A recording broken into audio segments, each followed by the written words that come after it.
Hello everyone, welcome to my channel. आज मैं RTU का पेपर सॉल्यूशन करूंगा। BTech first semester basic mechanical engineering का पेपर है ये 2022 का, और पूरा इसका कंप्लीट सॉल्यूशन करेंगे। तो आप इस वीडियो में लास्ट तक बने रहें। सबसे पहले हम लोग क्वेश्चन देख लेते हैं कि किस तरीके के क्वेश्चन आए हुए हैं। इसके अंदर 3 पार्ट के अंदर क्वेश्चन है, part A, part B, part C. Part A के अंदर क्वेश्चन जो दिया हुआ है वो शॉर्ट क्वेश्चन है, 25 वर्ड्स के अंदर लिखना है और कंपलसरी है। पार्ट बी के अंदर जो क्वेश्चन दिए हुए हैं वो आपको 7th में से 5 क्वेश्चन करना है और एक क्वेश्चन 5 मार्क्स के हैं।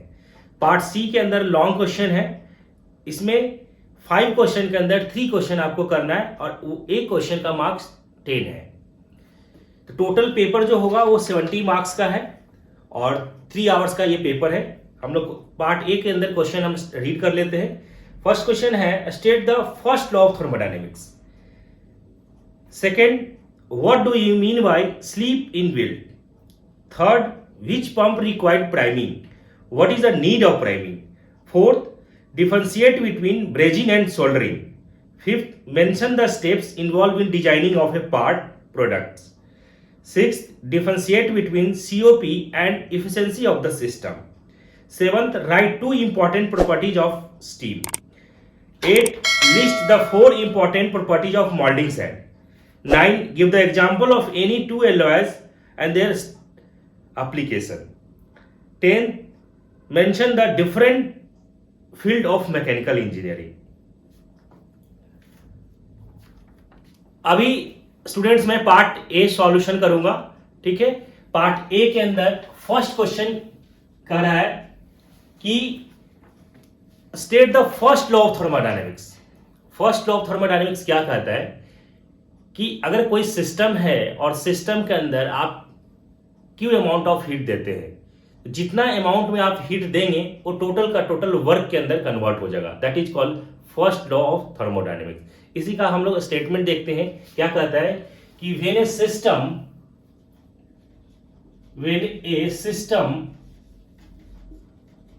Undergoes A thermodynamic cycle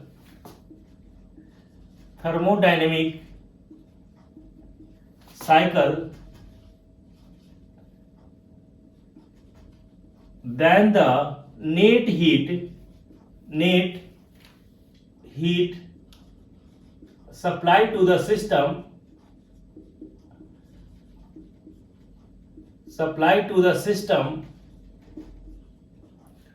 from the surroundings is equal to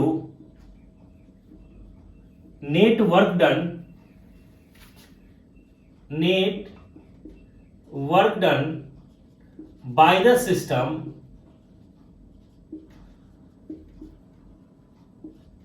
on its surroundings।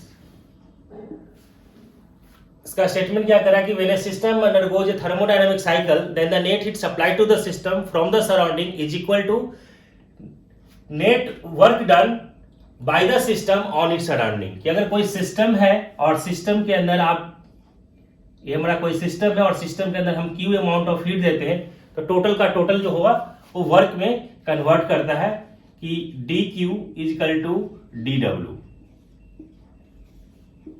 ये हमारा जो रिप्रेजेंट कर रहा है, ठीक है, ये क्या रिप्रेजेंट कर रहा है, for complete cycle, for complete cycle. या इसी को अब आप लिख सकते हो कि ये जो है Q हमारा क्या है, हीट है।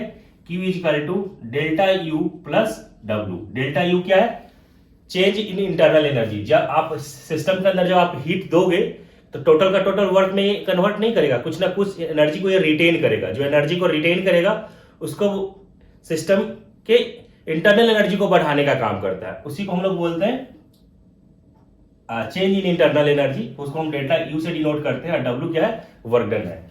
तो ये कहता है first law of thermodynamics. Next question है, what do you mean by slip of belt. Slip of belt क्या होता है कि ये हमारा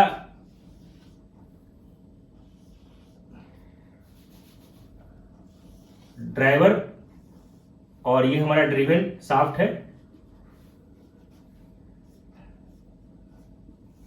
इसको हम लोग बोलते हैं ड्राइवर और इसको हम लोग बोलते हैं ड्रिवन। इसको हम लोग बोलते हैं टाइट साइड और इसको बोलते हैं स्लैक साइड। ये ओपन व्हील ड्राइव का डायग्राम है। इस कंडीशन में क्या होगा कि अगर ड्राइवर पुली जिस डायरेक्शन में मूव करेगा उसी डायरेक्शन में ड्रिवन पुली भी मूव करेगा। तो स्लिप होता क्या है कि ये रिलेटिव मोशन, इसका स्टेटमेंट देख लेते हैं। ए relative motion between belt and pulley due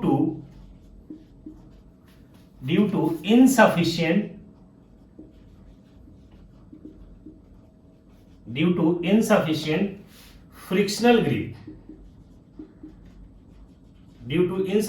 frictional grip, है ना। क्या लिखा मैंने? A relative motion between belt and pulley due to insufficient friction grip of the belt on pulley is called slip. क्या होता है कि जब when the belt passing from slack side to tight side, जब स्लैक साइड, इसको हम लोग बोलते हैं टाइट साइड, इसको बोलते हैं स्लैक साइड, ठीक है। तो जब स्लैक साइड से जब टाइट साइड की तरफ जब बेल्ट मूव करता है तो उस टाइम क्या होता है कि एक्सटेंड करता है ना। तो when the belt passing from slack side to tight side the certain portion of the belt becomes extend and the belt passing from tight side to slack side the certain portion of the belt is contract, that then these changes in length, इसी को हम लोग बोलते हैं, यहाँ पे क्या होता है कि इसके बीच में इनसफिशिएंट गैप मेंटेन होता है, ठीक है, उसको हम लोग बोलते हैं स्लिप।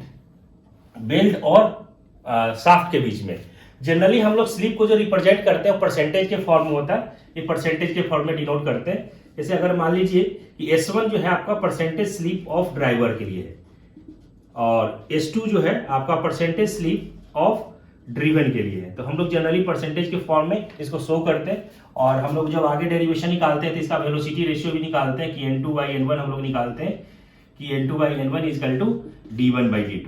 अगर हमें स्लिप कंसीडर होता है इसके अंदर तो 1 - S/100 ये फॉर्मूला हम लोग यूज करते हैं वेलोसिटी रेशियो फाइंड आउट करने के लिए। और यहाँ पे S क्या है आपका टोटल स्लिप है, S आपका क्या है टोटल स्लिप, ये रिप्रेजेंट करते हैं, ठीक है। तो ये हमारा क्या हो गया slip of belt. Third question है, ये कह रहा है कि विच पंप रिक्वायर्ड प्राइमिंग, कौन सा पंप है जिसमें हमें प्राइमिंग की आवश्यकता होता है, तो ये इसका आंसर होगा सेंट्रीफ्यूगल पंप, ठीक है। अब इसमें पूछ रहा है कि what is the need of priming, हमें प्राइमिंग क्यों करना पड़ता है। तो यहाँ पे देखिए डायग्राम है जिसमें जो बना हुआ है, इसके नीचे जो देखिए कि हमारा क्या लगा हुआ है सक्शन पाइप, बीच में जो लगा हुआ है हमारा क्या है केसिंग है, कर्व ब्लेड है, इसको हम लोग बोलते हैं आई ऑफ इंपेलर, और हमारा ये जो है डिस्चार्ज पाइप है, ठीक है। यहां से क्या होता है नीचे हमारा फुटबॉल लगा हुआ है या स्टेनर लगा हुआ है, यहां से हम लोग क्या करते हैं वाटर को सम करता है और डिस्चार्ज करता है। तो इसके अंदर क्या होता है कि हम लोग प्राइमिंग इसलिए करते हैं कि इसके अंदर सक्शन पाइप के अंदर क्या होता है कि एयर ले लेता है, तो एयर को रिमूव करने के लिए हम लोग प्राइमिंग करते हैं, नहीं तो हमारा क्या होगा वाटर क्या होगा डिसकंटिन्यूअस हो जाएगा। तो हमें प्राइमिंग करने का क्यों आवश्यकता पड़ता है कि हम सेंट्रीफ्यूगल पंप के अंदर हमें प्राइमिंग करना होता है। तो सक्शन पाइप के अंदर जो एयर है और जो हमारा जो चैम्बर है, ठीक है, जो फ्लूइड जो चैम्बर है जो केसिंग है उसके अंदर भी क्या होता है एयर ले लेता है, तो उस एयर को रिमूव करने के लिए हम लोग प्राइमिंग करते हैं, ठीक है। अब इसमें के अंदर हम फोर्थ क्वेश्चन कर रहा है कि differentiate between brazing and soldering. अब हम बात कर देंगे कि ब्रेजिंग और सोल्डरिंग के अंदर हमें क्या डिफरेंस है, ये हम लोग डिस्कस करेंगे। और ये बहुत बार क्वेश्चन आता है, ये फोर्थ क्वेश्चन है। अब यहां पे डिफरेंशिएट कर लीजिए, आप राइट डाउन करें, एक साइड आप लिखें ब्रेजिंग और इधर लिखे सोल्डरिंग। इसमें बहुत ही कंफ्यूजन होता है कि सोल्डरिंग क्या होगा ब्रेजिंग क्या है, दोनों तो ज्वाइनिंग पर्पस के ही काम में आता है, दोनों को भी हम जोड़ने का ही काम करते हैं। इसमें भी हम लोग क्या करते हैं, परमानेंट ज्वाइंट्स है, ब्रिजिंग हमारा परमानेंट ज्वाइंट्स है। जब हम लोग आगे स्टडी करते हैं, वेल्डिंग करते हैं, तो वेल्डिंग में हमारा परमानेंट ज्वाइंट्स है ना, तो उसमें भी हम लोग डिस्कस करेंगे, वेल्डिंग के बारे में भी डिस्कस करेंगे, नेक्स्ट करेंगे।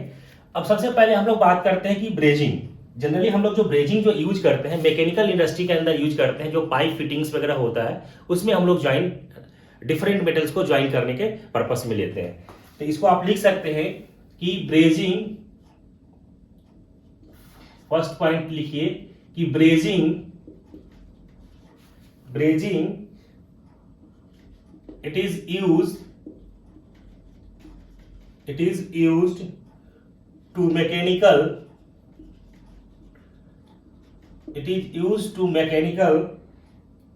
industries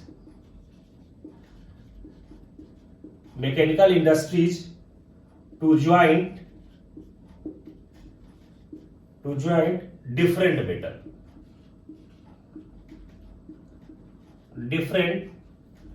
metal. हम लोग यहां कहां पे यूज करते हैं, मैकेनिकल इंडस्ट्री के अंदर यूज करते हैं डिफरेंट मेटल को ज्वाइन करने के लिए। और हम लोग सोल्डरिंग का कहां पे यूज करते हैं, जो हमारा इलेक्ट्रिकल इंडस्ट्रीज है, जो कैपेसिटर हो गया, रजिस्टर हो गया, या कोई इलेक्ट्रॉनिक्स कंपोनेंट्स है, तो वहां पे यूज करते हैं हम लोग सोल्डरिंग का। तो आप इसको लिख सकते हैं कि it is used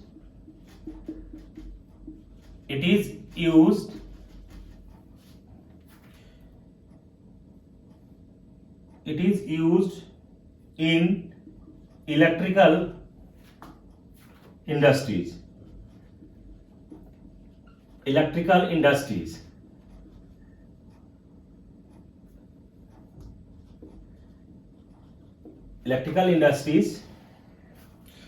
to join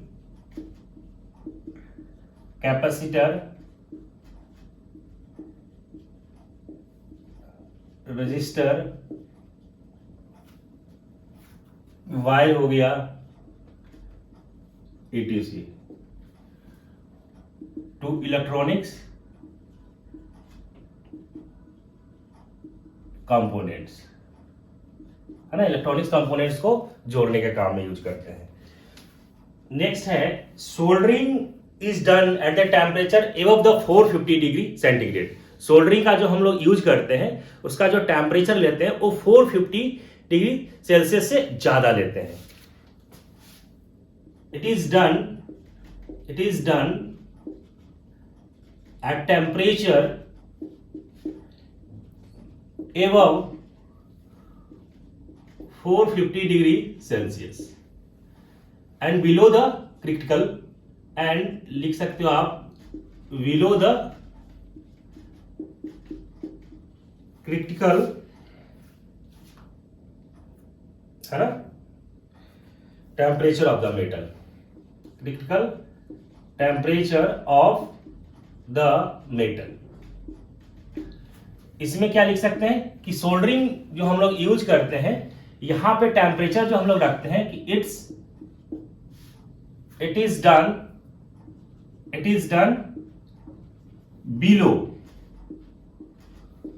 below the 450 degree Celsius. इसके अंदर हम लोग टेम्परेचर क्या रखते हैं, 450 डिग्री सेल्सियस। कहीं कहीं आपको ये बुक में 427 डिग्री सेल्सियस भी लिखा हुआ होगा, और यहां पे भी लिखा हुआ होगा 427 डिग्री सेल्सियस। तो आपका कंफ्यूज नहीं है, 427 डिग्री सेल्सियस भी आप लिख सकते हैं ना। तो सेकेंड पार्ट हमने डिस्कस कर लिया कि इसका यूज, जो टेम्परेचर होता है ब्रेजिंग का 450 डिग्री सेल्सियस से ज्यादा होता है, और इसमें सोल्डरिंग के अंदर हमारा टेम्परेचर जो होता है 450 डिग्री सेल्सियस से कम होता है। अब हम लोग नेक्स्ट थर्ड पॉइंट्स देखेंगे। थर्ड पॉइंट से हम लोग ये करते हैं कि ये ब्रेजिंग जो होता है इस स्ट्रॉन्ग ज्वाइंट होता है, इस स्ट्रॉन्ग ज्वाइंट किसके कंपेयर की मैं बात करें तो सोल्डरिंग के रेस्पेक्ट में ये वीक ज्वाइंट होता है। सोल्डरिंग क्या होता है, वीक ज्वाइंट होता है, और ब्रेजिंग जो होता है वो स्ट्रॉन्ग ज्वाइंट होता है। इसके अंदर जो हम लोग यूज करते हैं ब्रेजिंग में, इसके अंदर जो हम लोग एलॉय यूज करते हैं वो हम लोग लेते हैं कॉपर, ठीक है, कॉपर का लेते हैं, कॉपर एंड जिंक, यूज करते हैं फॉर द फिलर मटेरियल के लिए। इसके में हम लोग जो यूज करते हैं वो हम लोग इसके अंदर जो एलॉय आप यूज करते हैं वो कौन सा यूज करते हैं, लेड एंड टिन। ये हम लोग जो इसके अंदर जो यूज करते हैं फिलर जो मेटल यूज करते हैं वो कौन सा यूज करते हैं, एज इसको हम लोग सोल्डर बोलते हैं। तो इसके अंदर हम लोग लेड एंड टीन का लेते हैं सोल्डरिंग के केस में, और इसके अंदर जो हम लोग एलॉय लेते हैं वो कॉपर एंड जिंक का लेते हैं। नेक्स्ट है ये हमारा जो it is cheaper process, it is ये चीपर होता है, ये कॉस्टली होता है, इसको आप ऐसे लिख लीजिए कॉस्टली प्रोसेस है ना, कॉस्टली प्रोसेस। और ये जो होता है चीपर प्रोसेस। ब्रेजिंग जब हम लोग करते हैं तो हमें स्किल ऑपरेटर का रिक्वायरमेंट होता है, मतलब स्किल वर्क है ना, स्किल ऑपरेटर का रिक्वायरमेंट होता है।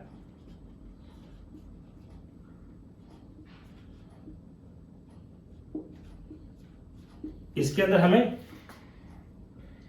कोई स्किल ऑपरेटर का रिक्वायरमेंट नहीं होता है, नो रिक्वायर्ड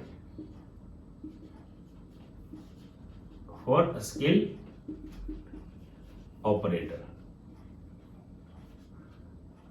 कोई हमें स्किल ऑपरेटर का रिक्वायरमेंट नहीं होता है। नेक्स्ट है कि जब हम लोग ब्रेजिंग करते हैं तो ब्रेजिंग करने के टाइम हम लोग क्या करता है कि जो हमारा जो बेस मेटल जो होता है, बेस मेटल को पहले हीट करना पड़ता है, गर्म करना पड़ता है, किसके अंदर, ब्रेजिंग के अंदर। बट सोल्डरिंग में हमें ऐसा कोई रिक्वायरमेंट नहीं होता है, कोई बेस मेटल को हमें पहले से कोई हीट नहीं करना पड़ता है। तो इसको आप लिख सकते हैं कि द प्रोसेस नीड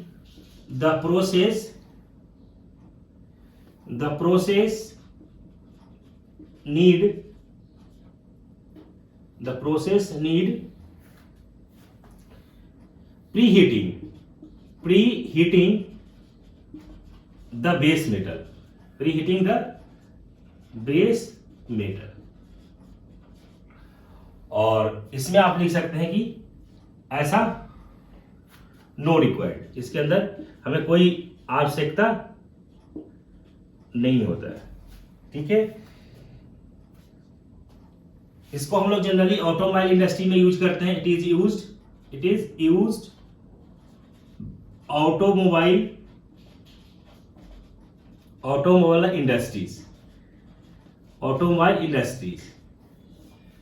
ठीक है, automobile and pipe fittings, pipe वगैरह जहां पे फिट करना होता है वहां पे हम लोग यूज करते हैं इसका, ब्रेजिंग का।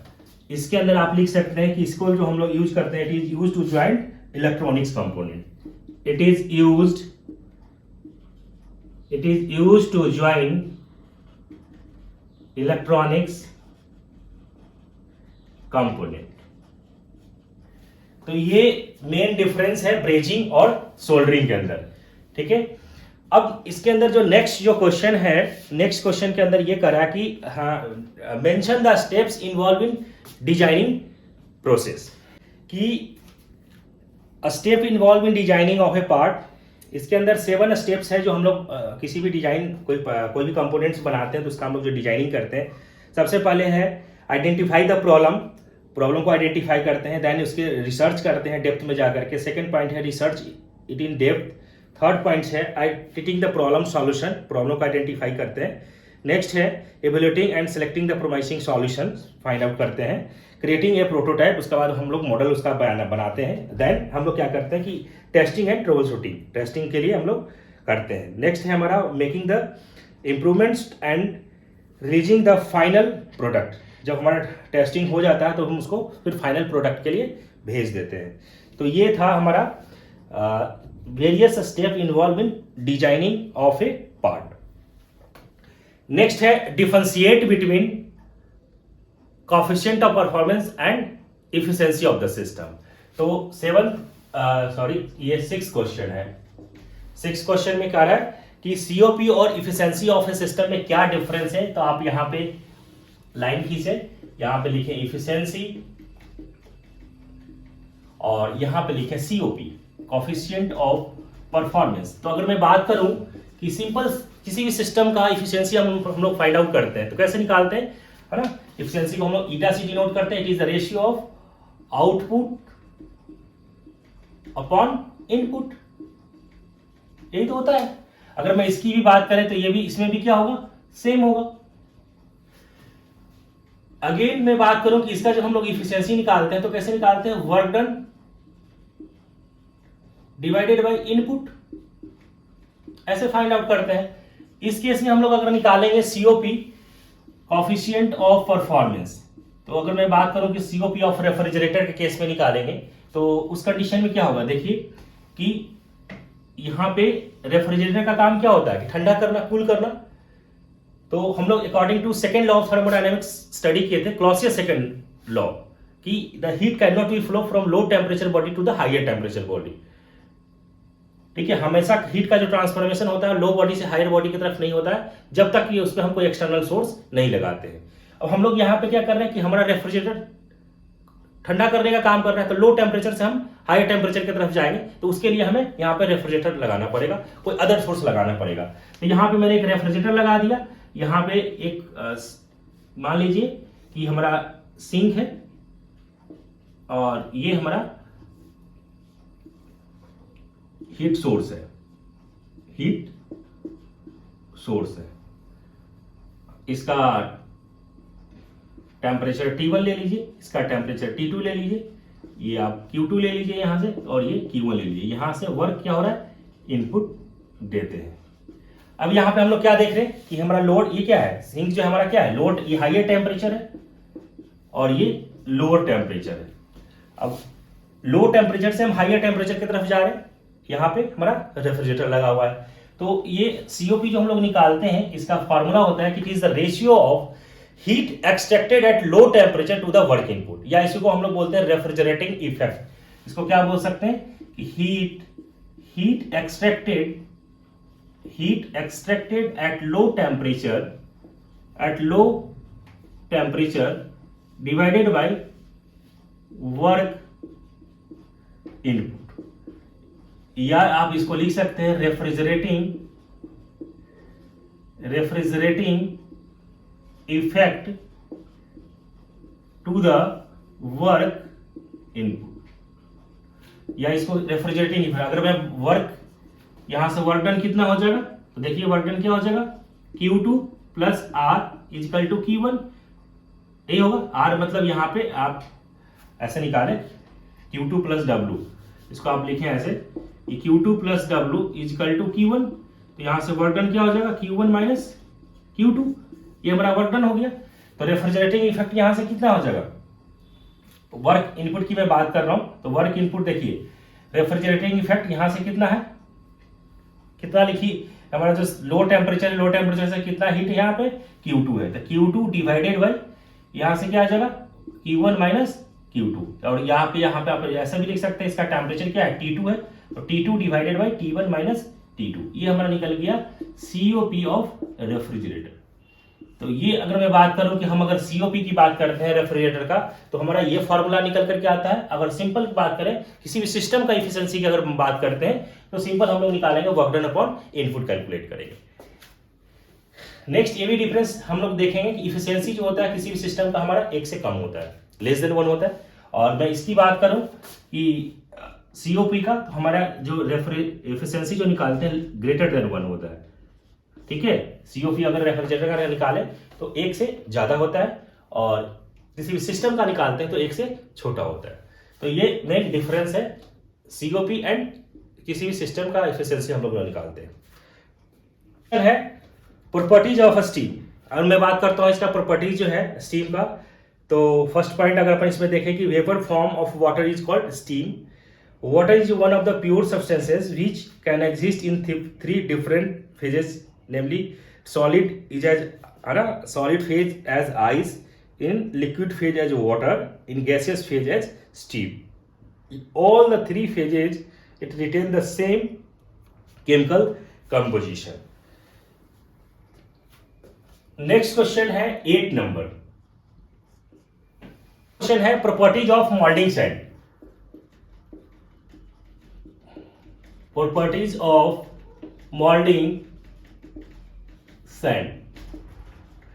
मोल्डिंग सैंड क्या होता है, जब हम लोग सैंड कास्टिंग करते हैं तो सैंड कास्टिंग के अंदर जो मोल्ड बनाते हैं, जो कैविटी फॉर्म करते हैं, उसी को हम लोग मोल्ड बोलते हैं। और जैसे देखिए कि यहाँ पे जैसे इस तरीके से बना हुआ होता है, नीचे ड्रैग बॉक्स होता है और इसके ऊपर एक कोप बॉक्स रखते हैं, इसको हम लोग बोलते हैं कोप बॉक्स, और बीच में हम लोग पैटर्न को रखते हैं और इसी पैटर्न यहाँ पे हम लोग सैंड फिल करते हैं। और इस पैटर्न के अंदर हम लोग यहाँ पे सैंड फिल करने के बाद, रैमिंग ऑपरेशन करने के बाद इस सैंड, ये जो हमने पैटर्न जो रखा है, ये हमारा क्या है, पैटर्न है। इस पैटर्न को हम लोग निकाल लेते हैं तो हमारा ये क्या होगा, ये कैविटी ऐसा फॉर्म हो जाएगा और ये कैविटी बनेगा। इसी कैविटी के अंदर हम लोग मोल्टेन मेटल को फिल करते हैं, रनर है ना, रनर राइजर लगाते हैं, इसके हेल्प से हम लोग रनर की हेल्प से मोल्टेन मेटल को फिल करते हैं। अब हमारा ये जो पूछ रहा है इसके अंदर कि इसकी प्रॉपर्टीज क्या है, ये जो सैंड है, सैंड की प्रॉपर्टीज क्या होनी चाहिए। तो इसके अंदर आपके जो क्वेश्चन में दे रखे हैं वो 4 इसके अंदर लिखना है। तो फर्स्ट इसके अंदर होता है रिफ्रैक्टरीनेस।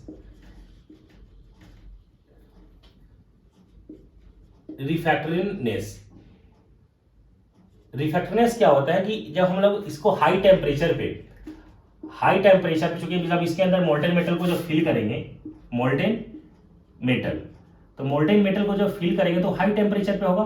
तो हाई टेम्परेचर पे जब मोल्टेन मेटल को आप डालेंगे कैविटी के अंदर, तो हमारा जो सैंड है वो फ्यूज ना हो। सैंड क्या हो, फ्यूज ना करे, मतलब वो विथ स्टैंड करे। ऐसा नहीं हुआ कि हमने इसके मोल्टेन मेटल को डाला और जो कैविटी बनाया है और ये जो सैंड है वो क्या कर गया, फ्यूज कर गया, टूट गया, मेल्ट हो गया, तो हमारा जो कैविटी है वो जो आपने बनाया है वो हमारा प्रोडक्ट ही डैमेज हो जाएगा। तो ये हाई टेम्परेचर पे भी रिफ्रैक्टरीनेस क्या होता है कि हाई टेम्परेचर पे भी हमारा जो सैंड जो होना चाहिए वो फ्यूज ना हो, ब्रेक ना हो, है ना, विथ स्टैंड करे, तो वो कहलाता है रिफ्रैक्टरीनेस। अगर हम रिफ्रैक्टरीनेस हमें अच्छी होनी चाहिए। नेक्स्ट है स्ट्रेंथ। स्ट्रेंथ इसके अंदर हम लोग 3 पार्ट में डिवाइड करते हैं स्ट्रेंथ को। एक होता है ग्रीन स्ट्रेंथ, और सेकेंड होता है ड्राई स्ट्रेंथ, और थर्ड होता है हॉट स्ट्रेंथ। ग्रीन स्ट्रेंथ के अंदर इसके अंदर मॉइस्चर होता है, तो मॉइस्चर है ना, मॉइस्चर होनी चाहिए। तो मॉइस्चर होगा तो हमारे इसके जो मॉलिक्यूल्स है आपस में क्या होना चाहिए, बॉन्डेड होना चाहिए। तो हमें ग्रीन स्ट्रेंथ अच्छी होनी चाहिए, तभी तो हमारा जो मॉलिक्यूल्स है वो एक दूसरे के साथ क्या होगा, बॉन्डेड होगा। ठीक है, तो ये ग्रीन स्ट्रेंथ हमें अच्छी होनी चाहिए। अगर हमें क्या होगा कि जब हम इसके अंदर मोल्टेन मेटल को जब फील करेंगे कैविटी के अंदर, तो इसके अंदर जो मॉइस्चर है वो क्या हो जाएगा, इवोपरेट हो जाएगा। तो इवोपरेट हो जाएगा तो ड्राई होगा। जब ड्राई होगा तो ड्राई होने के बावजूद भी हमारा क्या होना चाहिए, विथ स्टैंड करे। ऐसा नहीं कि ड्राई हो गया तो हमारा ब्रेक हो गया, टूट गया, ऐसा नहीं होना चाहिए। तो ड्राई होने के बावजूद भी हमारा क्या होना चाहिए, वो विथ स्टैंड करे। तो इसकी ड्राइनेस जो है, ड्राई स्ट्रेंथ भी अच्छी होनी चाहिए। हॉट स्ट्रेंथ की बात करते हैं तो जब मोल्टेन मेटल को डालेंगे तो इसके जो आसपास जो है, जो सैंड है वो क्या हो जाएगा, गर्म हो जाएगा, हॉट हो जाएगा। ठीक है, तो जब हॉट हो जाएगा तो ऐसा नहीं कि वो डैमेज हो जाए। तो हॉट होने के बाद, चूंकि ड्राई तो हो चुका है और ड्राई होने के साथ साथ ये गर्म हो गया, तो हॉट होने के बावजूद भी ये विथ स्टैंड करे।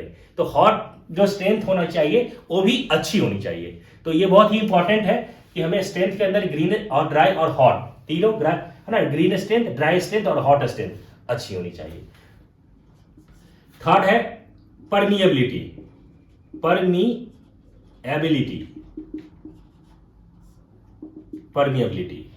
परमिएबिलिटी क्या होता है कि जब हम इसके अंदर मोल्टेन मेटल को डालते हैं तो ये क्या होता है, बाहर से एटमॉस्फेयर से भी ये कुछ ना कुछ गैस को एब्जॉर्ब करता है, और जब हम इसके अंदर मोल्टेन मेटल को जब डालते हैं तो ये गैस क्रिएट करता है। तो ये क्या होना चाहिए कि आपस में जो मॉलिक्यूल्स हैं वो इजिली क्या होगा, जो गैस जो बन रहा है वो इजिली एस्केप हो जाए। क्या होना चाहिए, इजिली एस्केप हो जाए जो गैस है।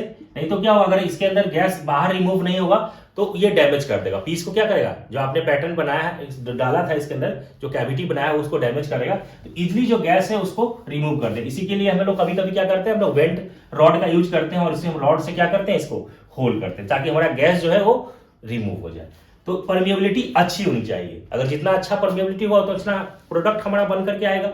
तो परमिएबिलिटी का स्ट्रेंथ है ना, ये भी हमारा क्या है, प्रॉपर्टीज है कि परमिएबिलिटी क्या होनी चाहिए मोल्डिंग सैंड के अंदर अच्छी होनी, क्योंकि हम लोग सैंड कास्टिंग कर रहे हैं। नेक्स्ट है हमारा कोहेसिवनेस।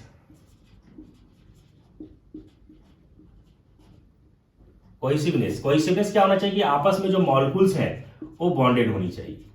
ठीक है, सेम अगर मॉलिक्यूल्स है तो सेम मॉलिक्यूल्स आपस में क्या होने चाहिए, बॉन्डेड होनी चाहिए। तो कोहेसिवनेस क्या होनी चाहिए, अच्छी होनी चाहिए। एक और एग्जांपल ले लेते हैं, एडिसिवनेस। एडिसिवनेस क्या है कि ये जो हमारा जो बॉक्स है, तो बॉक्स की जो सरफेस जो पार्ट है, इसके अंदर भी ये हमारा डिफरेंट मटेरियल के साथ हमारा क्या होना चाहिए, वो चिपका हुआ रहे। तो हमारा एडिसिवनेस भी क्या होनी चाहिए, अच्छी होनी चाहिए। ऐसा नहीं हुआ कि जो हमारा जो सरफेस है उसके साथ हटा हुआ हो। कोहेसिवनेस में क्या हो रहा है कि जो हमारा जो सेम मॉलिक्यूल्स है वो आपस में बॉन्डेड हो रहा है, और एडिसिवनेस में क्या है कि डिफरेंट जो मेटल्स है जो प्लेट के साथ है ना, और ये जो हमारा जो सैंड है इसके साथ हमारा चिपका हुआ होना चाहिए। तो ये अच्छी होनी चाहिए। ऐसे इसमें इसके अंदर और भी पॉइंट्स हैं जो हमने वीडियो के अंदर डाल रखा है, तो आप डिटेल में आप स्टडी कर सकते हैं, मैं लिंक शेयर कर दूंगा।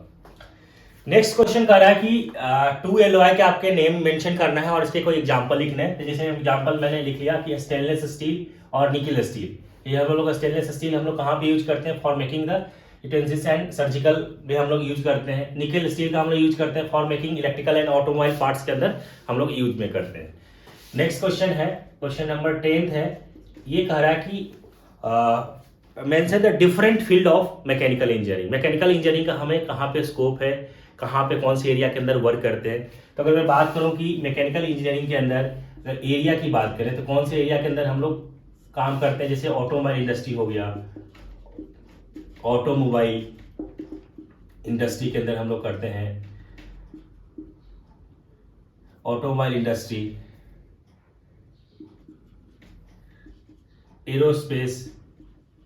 एरोस्पेस इंडस्ट्री, स्टील प्लांट्स, बहुत सारे हैं, है ना। स्टील प्लांट्स हो गया, पावर जनरेशन हो गया,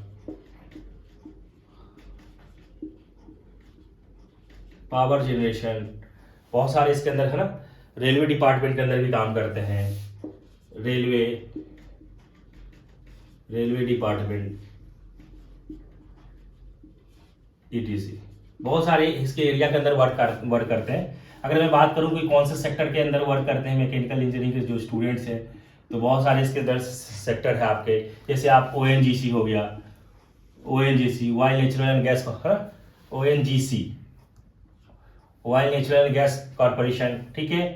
आपका इसरो हो गया, Indian space and research organisation, इसके अंदर भी वर्क करते हैं। डीआरडीओ हो गया,